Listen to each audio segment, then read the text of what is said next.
You say it's a political calculation. I think that part is clear, but at the same time, it's like, if you told me that they're trying to weaken child labor laws on its face as a headline, that should not be politically expeditious. The reason they've managed to be able to do it is because nobody's talking about migrants anymore. Nobody's talking about the value of migrants, and that includes Democrats. Absolutely. I mean, like, are you dismayed that this White House, it acknowledges or it believes that it has a political problem on the border, and it is playing decidedly on sort of the Republican turf here in terms of what it's suggested, what it's agreed to, the executive orders that have been sort of reported on thus far? Or are you dismayed by that and the sort of contours of this conversation? I am dismayed, and I'm very often find myself in shock at our current political situation. Not just, I'm rarely in shock at the depravity of the Republicans, but sometimes, and this is long what I've been saying, sometimes we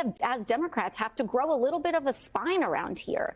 And part of that means defending immigration as a core value of the United States of America.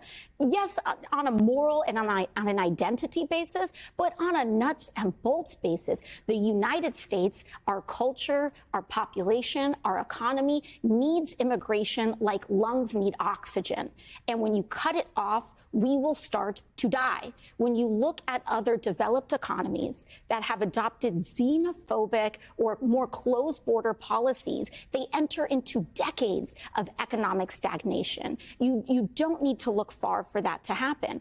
We do not have to be afraid to say immigration is one of the best things to happen to the United States of America. And what we need to do is champion policies to make it easier to be documented, to get a work permit. And a lot of folks think there's a line to get into this country. Maybe we should make one that works.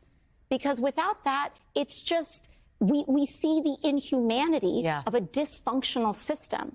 And so instead of buying into this Republican rhetoric, because what's happening is that we're pouring dollar after dollar, cycle after cycle into an increasingly militarized border with no real solution here. And now one of the largest law enforcement agencies in the entire United States of America sits under the Department of Homeland Security. But how much better off are we today than we were 5 years ago?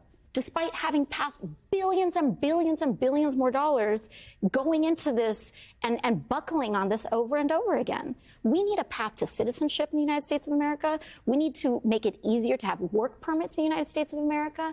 And we need to be unafraid to unapologetically defend immigration and make it easier to be an immigrant and to migrate to the United States of America, because God knows we need it.